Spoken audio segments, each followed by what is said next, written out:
Hi, HRN listeners. We're celebrating our 15th anniversary, and we have a really fun campaign and an ask for you. This 15th anniversary tour is aiming to bring you closer to unique food and music experiences in some of the most exciting cities in America. All the while, we're raising funds to support our work empowering the next generation of food systems storytellers through our fellowship programs. Here's how it works. Donate to HRN and be entered into a raffle in the city of your choice to win a dinner for two at a noteworthy restaurant and tickets for two to a concert at a prominent local venue. We have incredible partners in New York, Los Angeles, Philadelphia, Nashville, Las Vegas, Charleston, Asheville, and Ardmore, Pennsylvania, who have donated a meal for two and two tickets to a concert of the winner's choice. And all donations help fund our fellowship programs, where we're helping to build essential workforce readiness skills and food system storytelling skills. Check out heritageradionetwork.org/15 to donate and enter to win today. That's heritageradionetwork.org/15. Thank you. Today's program is proudly brought to you by Whole Foods Market.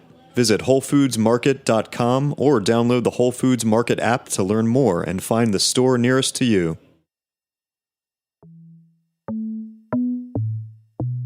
It's now officially summer, and Heritage Radio Network's summer membership drive is officially on. Please consider joining the Heritage Radio Network community by becoming a member. Help support your favorite shows like Inside Julia's Kitchen, and help Heritage Radio Network continue to bring you the most entertaining and thought-provoking food stories. Go to heritageradionetwork.org/donate to join and check out the membership benefits now.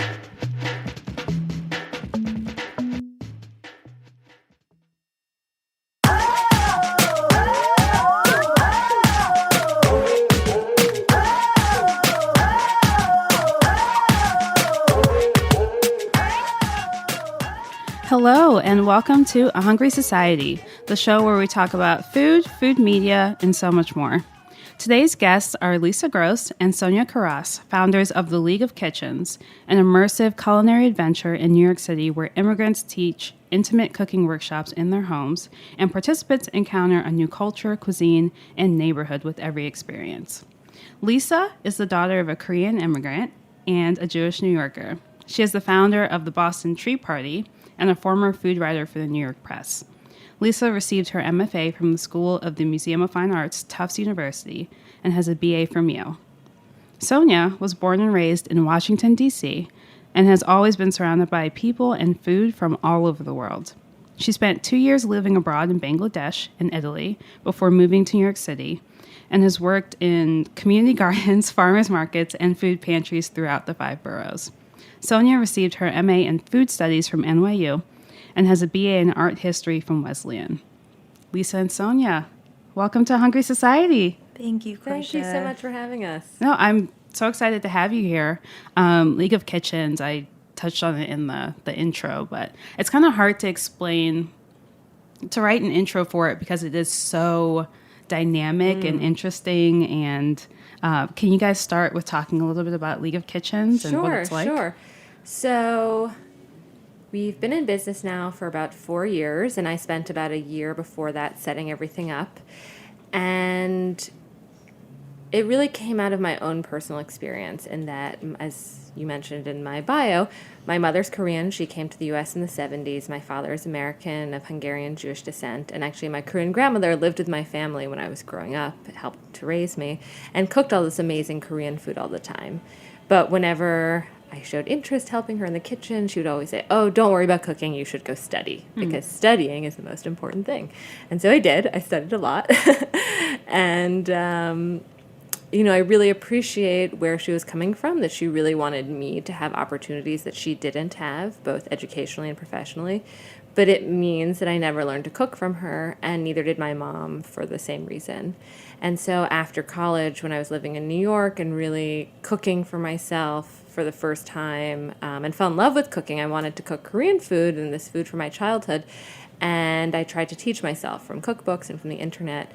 But nothing, because by that time, actually, my grandmother had passed away, but nothing tasted as good as when my grandmother made it. It always felt like everything was good, but there was some secret grandma something missing. And so I had this fantasy of, I wish there was another Korean grandmother that I could cook with and learn her family recipes and cook with her in her home kitchen. Because I just realized that so often cookbooks or written recipes leave out sort of small, crucial details that are really the difference between something being difference between being good and exceptional. And those are often things that you need to learn from a person or learn, in the moment. Like at this moment, it should smell like this or taste like this or feel like this or sound like this. So had that thought.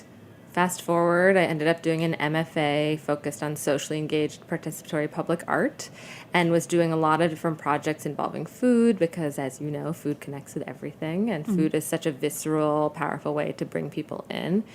And graduated, came back to New York, wanted to do a new project in New York, was thinking about what about New York really excites me, that I feel passionate about, and it's really the incredible diversity of the city and the fact that New York City right now is actually statistically the most diverse place on the planet, and yet there's often very little meaningful interaction, either between immigrant groups or between immigrants and non-immigrants. Mm-hmm. So this idea from my early 20s came back to me. I was like, oh, what if I find not only a Korean grandmother, and I say kind of grandmother in quotes, to stand in for someone who has a really deep experiential knowledge of cooking and culture and their cuisine, but people from all over the world who are amazing home cooks, and create an experience for the public where people can go into the homes of these amazing home cooks and learn from them and cook with them. And that the experience would be just as much about creating these opportunities for cross-cultural learning and exchange and meaningful interaction as it would be about cooking and eating. So it started off as an art project, which I did a small pilot, and then basically realized it could be a company, a standalone company, an unusual company, but one where people pay for workshops like any cooking school. And then it would be self-supporting and could really grow over time and not just be a small kind of one-off cool thing that happens. So I decided to launch it as a company and started that whole process. And then Sonya joined us 2 years later, yes, as our program manager, and has been an amazing, amazing collaborator in this whole incredible journey project we're creating. Yeah, so it's, you can go online, if you want to learn about Uzbeki food. Right. You can cook with an Uzbek Uzbeki instructor, yeah. Yeah, instructor. Yeah. And then you get to see how it's cooked. You get to help prepare. Right, and it's then in their home. And it's in their home, and you Yeah. walk away with a booklet Yes. of Written recipes, professionally written recipes that our amazing professional recipe writer Liz Tarpey creates, where she cooks with all the instructors and captures their informal recipes into tested, professionally written recipes. And so it's an unusual experience, but it's very kind of standard in that you just go online, look at our schedule, pick a workshop that works for you, pay online, and then get sent lots of information and show up at someone's door. That's amazing. And Sonya, how did you come to League of Kitchens? Lisa and I actually know each other from high school. We both grew up in Washington, D.C., and were involved at the time in a club for students who were trying to understand being mixed race. We were both founding members of Fusion, the multiracial students group. It feels like a really long time ago. But my dad's from Pakistan. My mom's also a New Yorker of Eastern European Jewish descent, like Lisa's dad. So a lot of overlap then. And I was in New York working actually for the nonprofit Just Food. And Lisa and I ran into each other at the Just Food conference. And she was... had the idea and had it was done before we launched. It was before the launch, and so was kind of looking for friends and family to do practice workshops with the instructors and kind of see what the experience was like. And so I was really fortunate that I met her at that moment again and got to take our Greek instructor Despina's workshop. And then a few years later, Lisa was looking for a new program manager. I was still at Just Food and actually kind of sent the job posting out to everyone I knew. I was like, this is a great organization. Lisa's wonderful. You all should apply. And a few weeks later, I was sitting in Brooklyn Botanic Gardens thinking, wait, maybe I want that job. Right. So I emailed Lisa, asked if she had found someone yet, and I think I was like, no. 4 you're days applying? later Amazing. we were kind of met and Sonya had started working. moving forward. So and it's just been a really amazing journey, and so much of the structure of the workshops at that point was already figured out, and so there was these boundaries that we were working within that were kind of giving us the structure to then kind of explore what else we could do. And I feel like that's been a big part of the last few years that's been really exciting. So yeah, including our expansion to Los Angeles. Yeah. Yes, congratulations. Yeah. That's so massive and major and exciting. I feel like League of Kitchens is such an innovative and like fascinating company. I think it highlights and celebrates immigrant contributions to food in America, which all of our food besides indigenous food is immigrant food. Immigrants. Yeah. And Lisa, you touched on something really interesting that I think a lot of first generation immigrants can relate to, which is cooking. No, don't do that. Become go a doctor study. or a lawyer.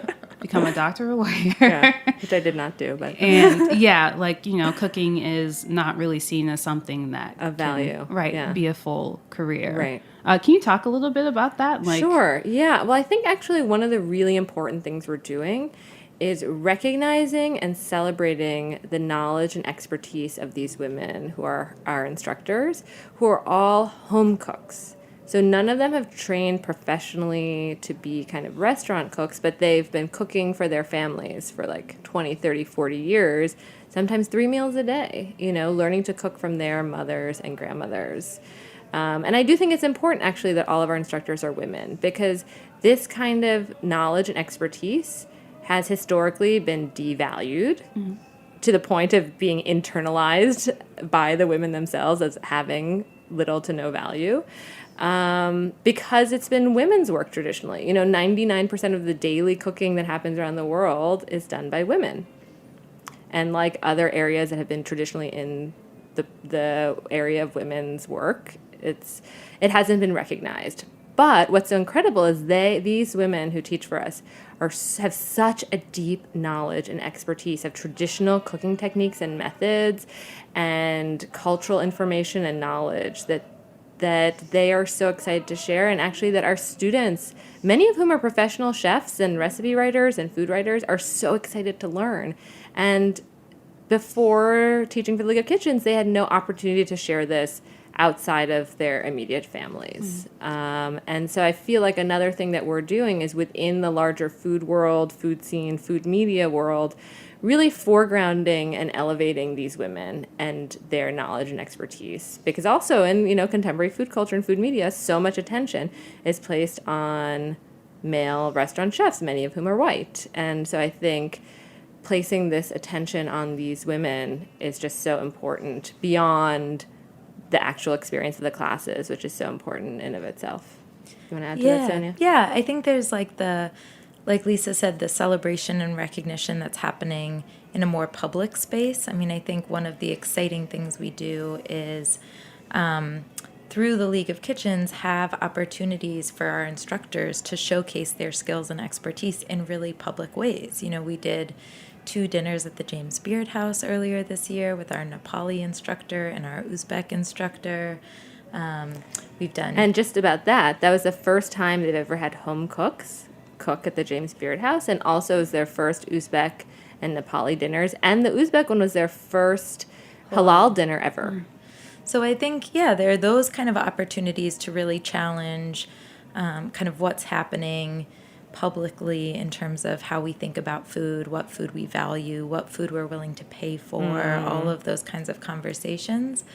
But then another part that I find really interesting is that for a lot of our instructors who have had these skills for, as Lisa mentioned, decades, they're skills that they didn't know were of value either, because oftentimes if it's just expected of you to cook for your family every single day, nobody is writing you notes saying, oh my God, this was so amazing, you're incredible, no one's paying to learn from you, nobody's writing articles about you. And so I think that has also allowed our instructors to really see their own skills in a different way. And for their families also to see their skills in a new way. And I think that, at a very kind of personal, individual level has been a really amazing transformation, I think, for us to witness as our instructors get press, as students write them notes, telling them how much they appreciated them, telling them how much they've learned from the workshops. They change their own understanding of what they are worth and what these skills are worth. So. Can you take me back to one of the first League of Kitchens experiences that you put together? How did that go? It seems like there's so many moving parts to it. Right. Do you remember that? Yeah. So basically, when I initially came up with the idea, I was like, this is a cool idea. I would want to do this, but I had no idea what it would actually be like, both to put together and experience. So I kind of created a pilot where I found 2 women who still teach for us, Jeanette, our Lebanese instructor, and Afsari, our Bangladeshi instructor, and basically made up everything about the League of Kitchens. So it was like, how long should these workshops be? And how should they? And I was like, well, it would be nice to start with food, because food always brings people together, and these women are incredible cooks, and you're in their home, and every culture welcomes people into the home with food, right? So that was the beginning of the welcome lunch or the welcome snack and drink, right?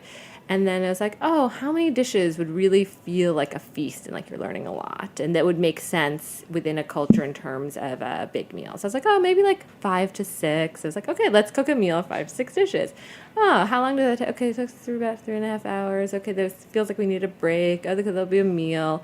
What time that's about 5.5 hours. When would be good to start? Well, I guess on weekends people want to sleep in or have a slow morning. So, okay, how about we start at 1? And then we have the dinner at 5:30, which is early enough for people to go out afterwards. Okay, we'll end at 6:30. Okay, we're doing a workshop from 1 to 6:30. Let's try that.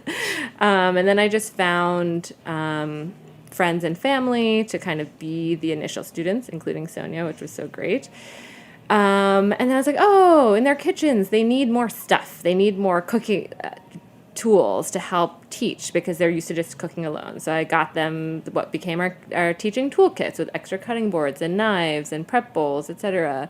I was like, oh, they kind of need some sort of training. What do they need to learn? And also, I guess before this, I should say, I took cooking classes at all the major cooking schools in New York. Oh, wow. And that was actually really crucial, because through that experience, I really thought about and learned about what works really well and what were the things I didn't want, or what were the things I felt like could be improved upon or changed. And then I was like, oh, okay, so these are the size of the apartments. What's the max number we could have? 5 to 6, that feels about right. So it's just really figuring out step by step what this experience should be and what kind of made sense. And then I did so I did a kind of practice training session, because we actually do about 40 hours of paid training with all of our instructors, because many of them are amazing home cooks and incredible hosts and have a huge amount of teaching potential, or have even taught other subjects. Like Jeanette, our Lebanese instructor, was an elementary school French teacher in Lebanon, but they haven't taught cooking before. So it requires some time and some thinking about what it takes to actually teach cooking, and talk as you go and explain which of these onions go in which dish and all of that. So ran these practice workshops, and people just loved them. The friends and family who did them just were like, this feels so special. It feels so unique. It feels like such an honor and privilege to be in their home and to be learning from them. So we just started to run them. And then I think a really thrilling moment for me was starting to get feedback from strangers who were not my friends and family, who had found out about us through our early press or word of mouth. To be like, oh, people I don't know are doing this and having an amazing time. That was a very exciting moment. Sonya, what do you think participants get from the League of Kitchens experience that they don't get at the major cooking schools or, other sorts of cooking demonstrations? Yeah. I think Lisa just touched on this a little bit, but I think that feeling, I mean, I'll say our instructors are all just really incredible human beings. Beyond being exceptional and very talented home cooks, they're really warm hosts. They're great storytellers. They're warm and friendly and hospitable and generous, both with their food and their space, but also just their personal stories. And so I think that, for a lot of our students, they leave feeling like they got to just spend the day with somebody that they might not otherwise have met, and who is kind of a magical human being. I think that one of my favorite parts about attending the workshops is that, it's not just about the dish. I think so often with cooking schools, but also the restaurant experience, it becomes about an isolated plate of food. And I think when you're cooking in somebody's home, there's the context, the way the food fits into different different layers of meaning. So there's the context of the meal. I mean, I think our Nepali instructor, I had gone to a Nepali restaurant in the past, and there's this elaborate menu, and you don't know what to order, and you order whatever kind of sounds good, and it all comes at the same time. But actually, through our Nepali instructor, I've really learned that there's a very specific structure to the meal. She always has rice, dal, pickle, one green vegetable, one non-green vegetable. It's all served on the same plate.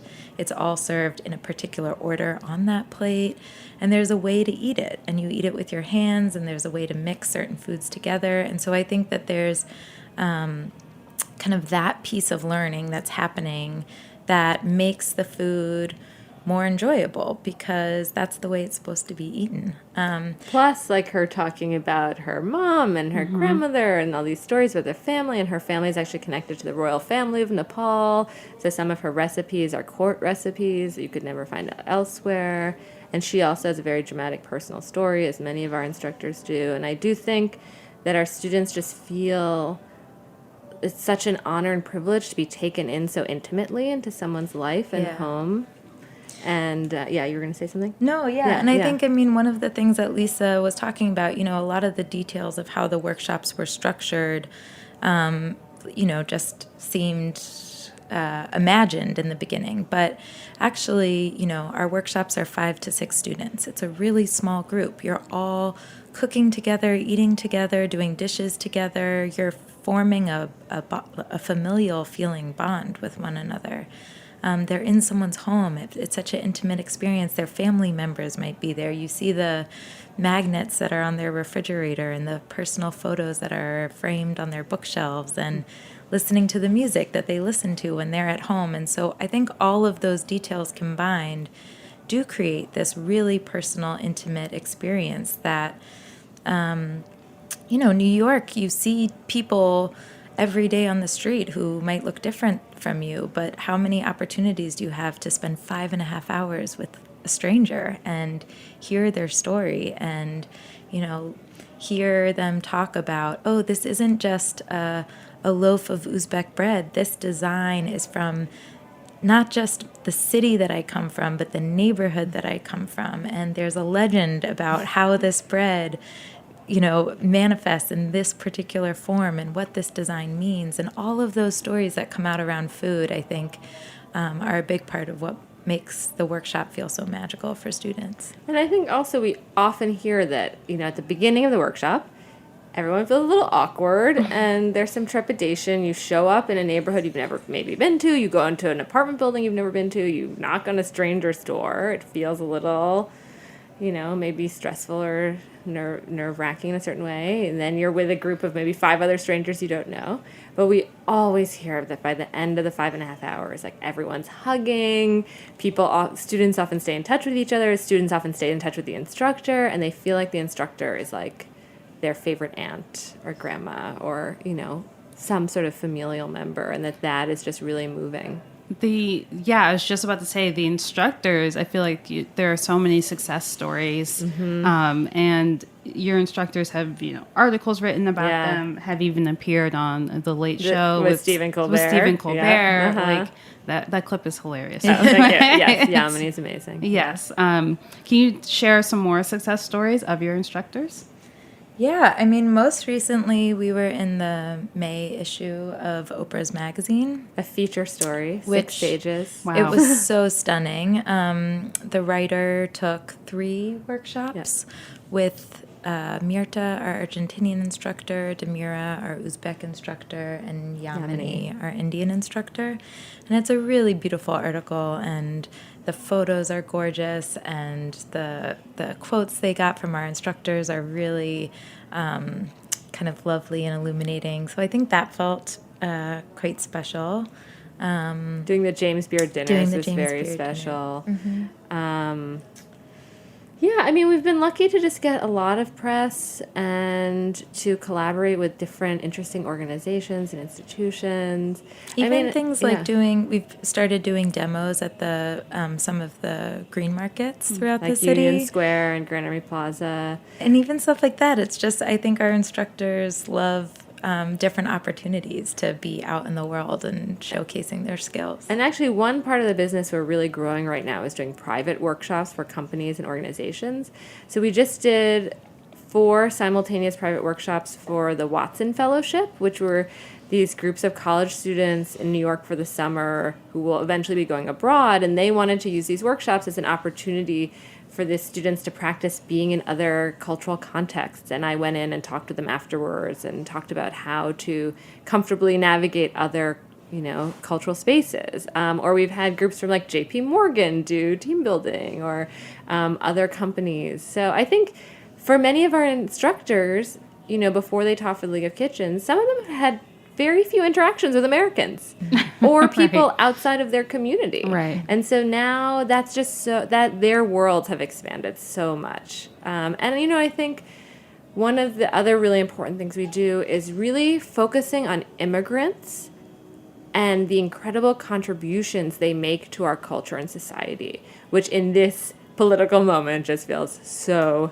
so important. Yeah, that's for me why I think League of Kitchens is so cool. Is because it's on the surface. You get to try a different type of cuisine for someone who knows it like intimately. Yeah. Mm-hmm. But it's bigger picture than that. It's like a subversive way of creating like cross-cultural connections in a city like New York, where you're in such close proximity, but people rarely cross Truly those lines. connect. Yeah, and have like Exactly. meaningful interactions Right. with people from other Right. communities and cultures. Exactly. And League of Kitchens does that in like this completely immersive way. And I think the other really important thing is there's no staff at the workshops. Sonya and I are intentionally not there.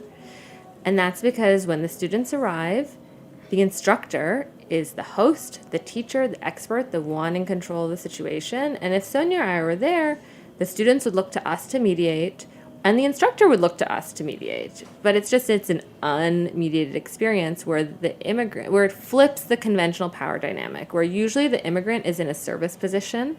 It's the waiter at the restaurant, the guy at the bodega, the woman at the dry cleaner, right? But here, it starts with the instructor is the one in the position of power and sharing their knowledge and expertise. And, our workshops are priced the same as workshops at the French Culinary Institute or, ICE. And I think that's also really important. This is not like a charity experience. This is not something where you just like give $20 and it's like, oh, I'm being so charitable showing up here. Right. It's like, no, I'm paying $175 for a 5.5-hour experience, which is actually a lot of value. You get 2 huge meals and very intimate instruction. And part of that is showing that this is of huge value. And I think when students pay that, they show up with a certain attitude of excitement, to learn, and curiosity and presence to want to learn from this person and to value this person and what they have to share. And I think that's also really important. Absolutely. Yeah. The price thing is so true. Like value perception in restaurants is really really fascinating thing to me. Yes. Like if you make a steak $45 instead of $20, people expect it to be way better. Value perception is really interesting. Yeah, and often with immigrant food, or, that there's some cuisines that people are willing to spend more money on, but then, when you want dumplings or you want kebabs or something, you don't want to pay more than $5. So I think that there's a piece of that too, where we're really challenging people's understandings of what you're paying for and what different foods are worth. And saying this is just as valuable. Yes, Yeah. it's like French food. Exactly. Yeah. Great. So we're going to take a quick break, and we'll be right back with more A Hungry Society.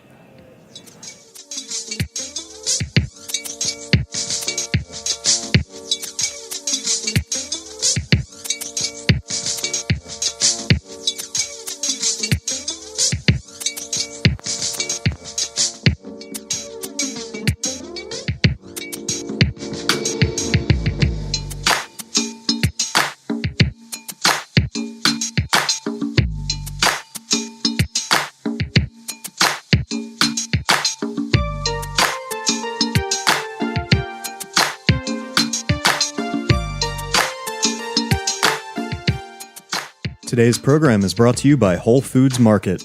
From papayas and samosas to reishi mushrooms, if it's something that sounds delicious, chances are you'll find the freshest, best version of it at Whole Foods Market. They have more than 400 stores across the country, so if you consider pizza its own food group or just can't imagine when avocado toast wasn't a thing, Whole Foods Market has you covered. Visit WholeFoodsMarket.com to find a store near you. Whole Foods Market. Whatever makes you whole.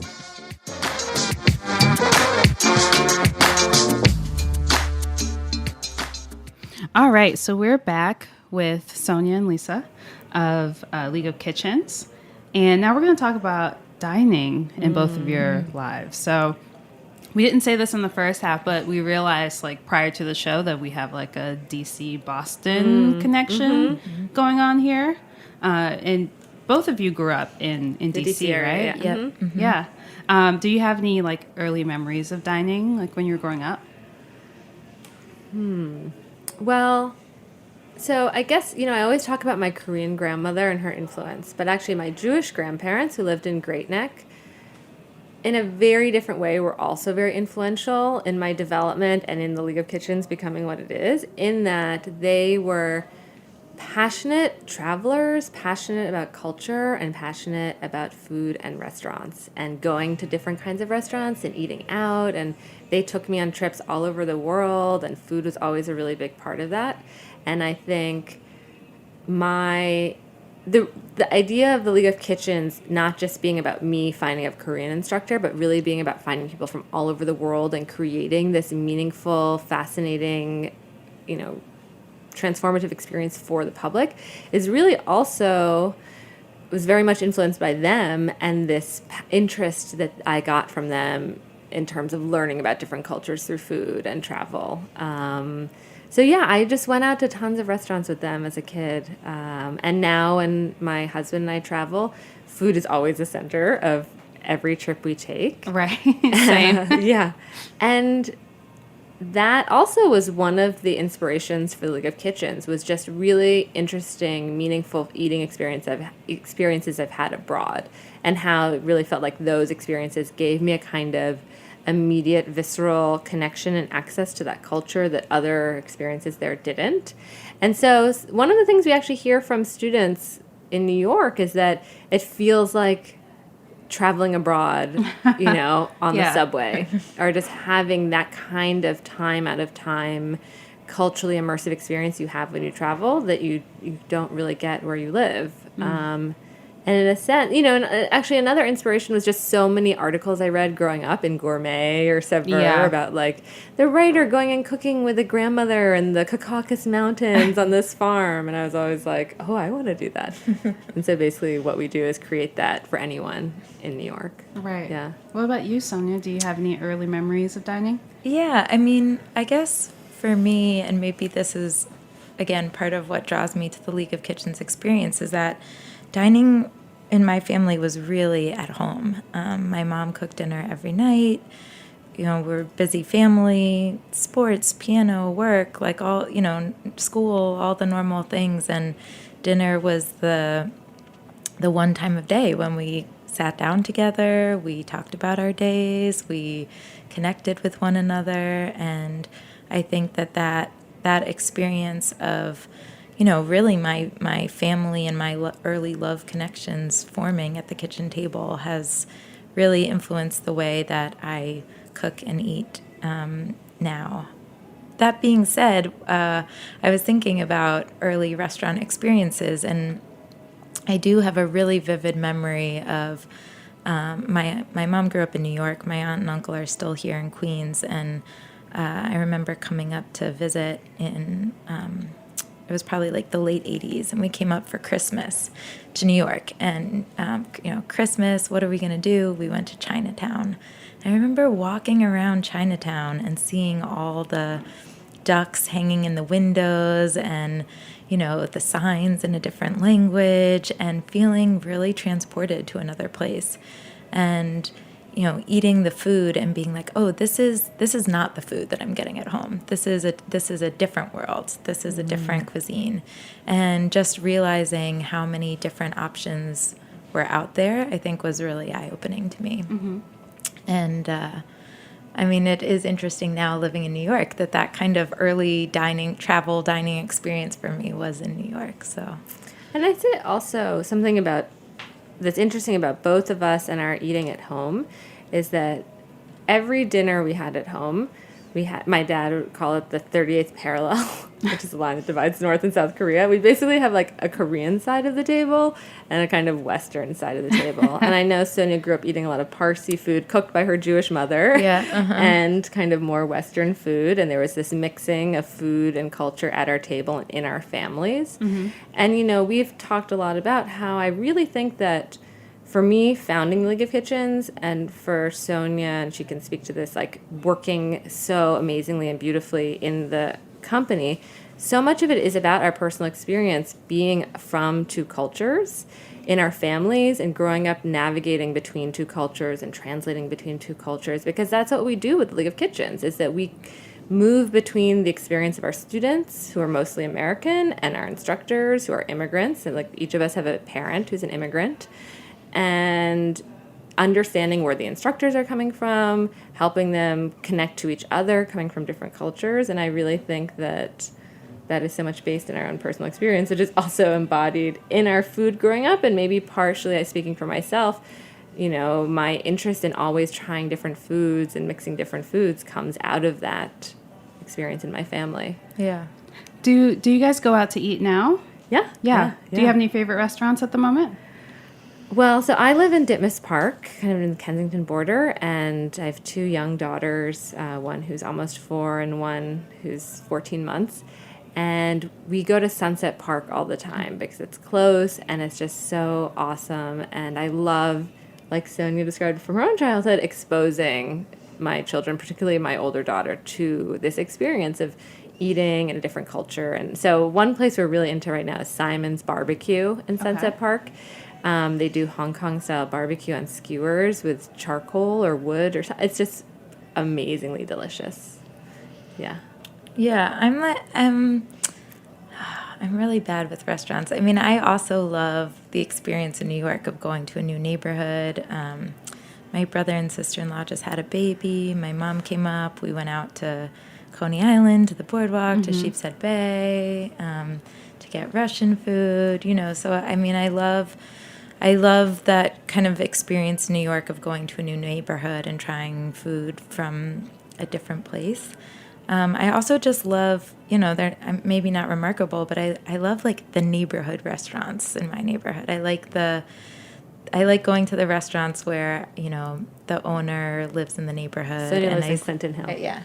And, you see them on the street and they, I don't go out to eat all that often, but like people recognize you, the restaurants that have been there for a long time where people kind of come together and really the places that feel like fixtures of the neighborhood. And I think that, New York, things change so fast and there's so much turnover and there's so many new things happening and rents are always increasing and restaurants are always not being able to renew their leases. And, there's which is exciting and dynamic. And I love that about the city. And also there's that part of me that always tries to eat at a spot that's not like, hasn't been pushed out or isn't new, because I want those that stability where That I live too. rootedness. Yeah. Which is there a place that you go to pretty regularly that's one of those fixtures for you? Yeah, there's like a Middle Eastern place in my neighborhood. It's BYOB. It's like very casual. The food is good. It's like a very easy place. What's to the just, name of it? It's called Black Iris. Yeah, it's on DeKalb. That's one.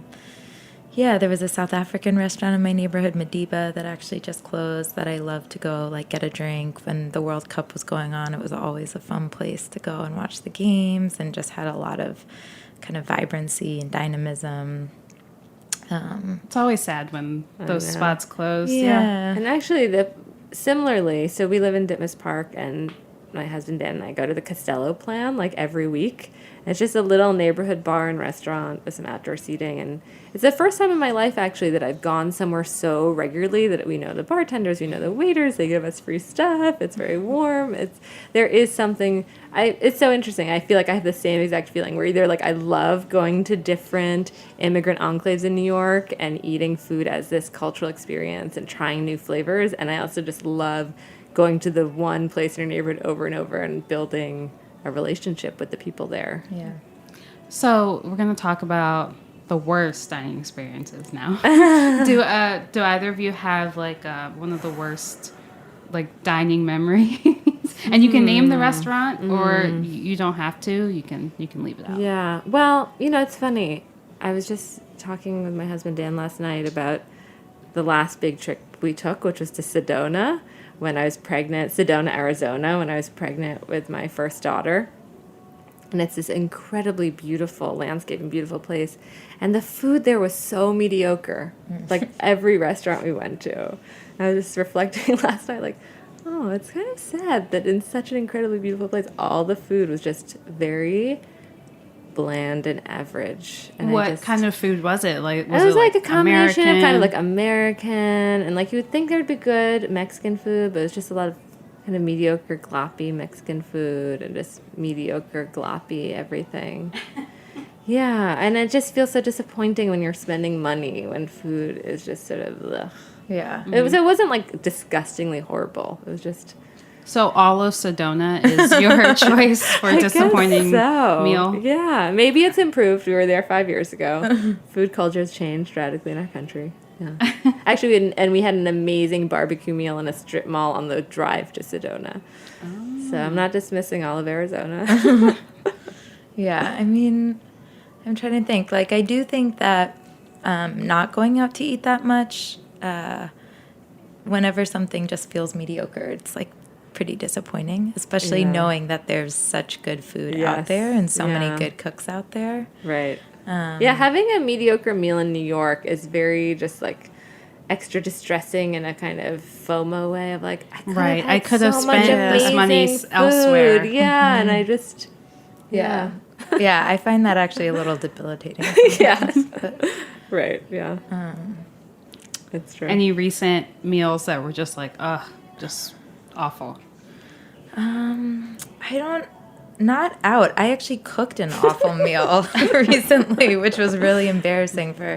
I like roped my brother's friends into coming over and helping me move furniture, and it was like quite strenuous on their part. And I offered to cook them a meal, and it was the first time I was ever, I mean, this was a few years ago, but it was the first time I was ever cooking with Szechuan peppercorns. And I was like scaling the recipe, and I just really had no idea what I was doing, and it turned out like pretty inedible, and I was like so embarrassed. Yeah, I feel like Szechuan peppercorns are like you have to You kind really of know gotta them really know. well. Yeah. Actually, to bring it back to League of Kitchens for a minute, that's a great thing about League of Kitchens classes is like I too have had the experience of cooking cuisines that I'm unfamiliar with just from a cookbook.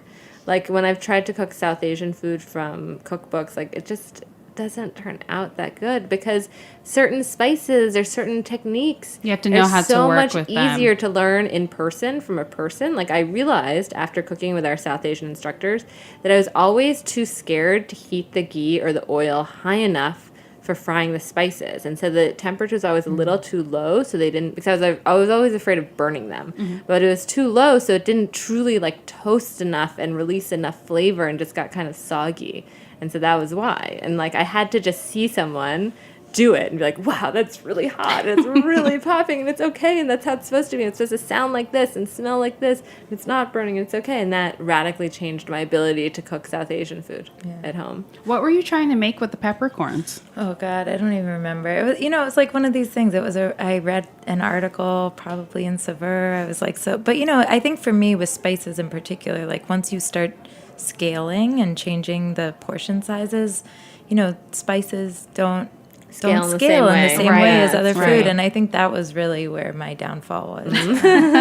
You were the first guest to talk about a food that they've cooked that falls into the worst category. So. I honor your vulnerability, Sonya. So my last question for both of you is, if you could have your last meal in a restaurant, where would it be and who's invited? Well, actually, a dining experience I had that was another source of inspiration for the League of Kitchens was in Istanbul at a restaurant called Chia Sofrasi, which is a very well-known restaurant. The chef has traveled all around Turkey and basically cooked with grandmas. And part of his life mission is to collect and preserve and disseminate regional, traditional Turkish food. And so when you go there, the menu changes every day. And there are just all these pots of food and dishes of salads, and you just choose what you want. And the food is incredible. And I would want to go there, and probably with my dearest friends and family. Nice. Yeah, I think for me, actually, also, it's a travel place. But my dad's from Pakistan, but his parents actually moved to Italy in the 70s, and so a lot of my childhood, and my aunt lives there now, so a lot of my childhood I got to spend visiting them in Italy. And there's so many restaurants there that feel like that are a home-cooked meal, where you get homemade pasta and like vegetables from the garden out back. I just want to point out, it's really funny that the two restaurants we're choosing are like home-cooked food in a restaurant setting, which is very appropriate. Yeah, I was just thinking about being at a restaurant there last time I visited, where the owner, the owner was in the kitchen cooking. Her family was kind of like out hanging out at one of the tables.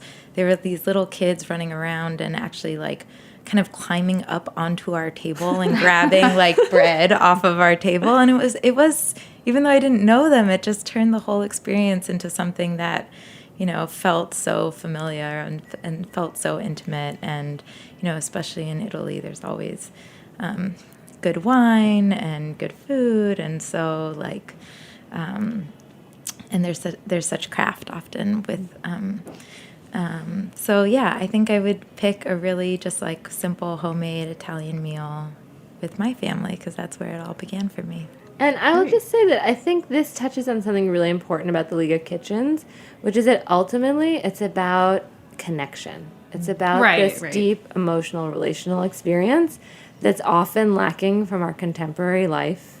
And that this is a way to do it with people outside of your own little circle of friends and family. And that it really, truly makes the world feel personal. And that you feel connected to people in these other places, not just as an abstract concept, but in an immediate, intimate, emotionally connected way. Awesome. And so where can listeners find more information about League of Kitchens? leagueofkitchens.com. And we're also very active on Instagram and Facebook. Perfect. Well, Lisa and Sonya, thank you so much for coming. Thank you for having us. This is so fun. And thank you for listening to A Hungry Society. We'll catch you next week.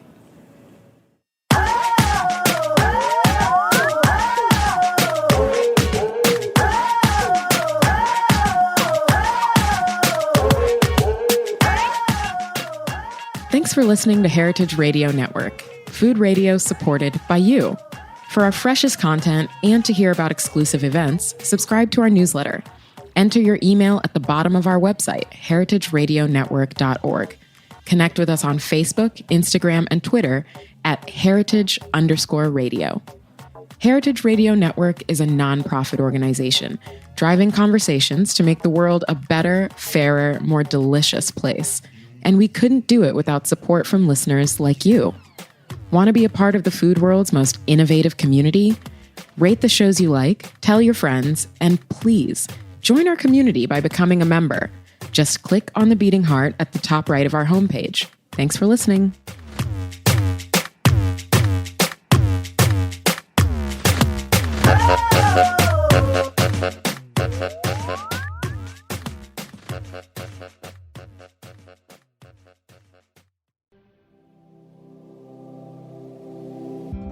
Hey there, I'm Lee Ullman here with some big news from the National Young Farmers Coalition.